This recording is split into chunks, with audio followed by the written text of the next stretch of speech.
Hello বন্ধুরা, চলে আসছি ওলপুর জমিদার বাড়িতে একটা কালী মন্দির আসছে। এইখানে সেই কালী মন্দির অনেক দিনের ইচ্ছা ছিল। এটা হচ্ছে কালী মন্দিরের গেট।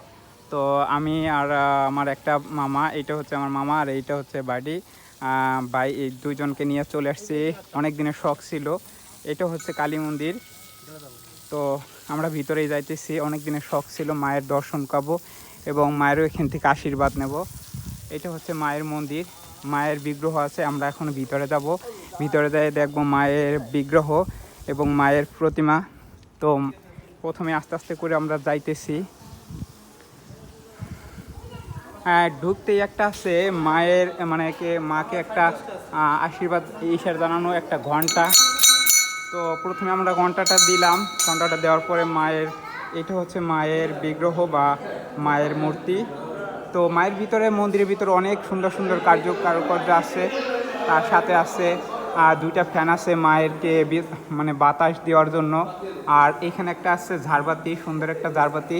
তার পাশে যদি কেউ প্রণামী দিতে চান তাহলে এই যে প্রণামীর একটা দান বক্স আছে।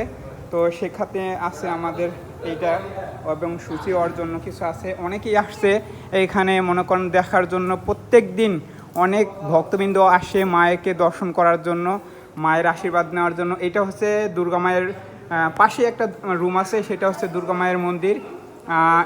এর পাশে আরেকটা আছে শিব মন্দির। এইখানে দেখেন, এইখানে কত লোকজন আসছে মায়ের কৃপা পাওয়ার জন্য। তো আমরাও চলে আসছি মায়ের কৃপা পাওয়ার জন্য।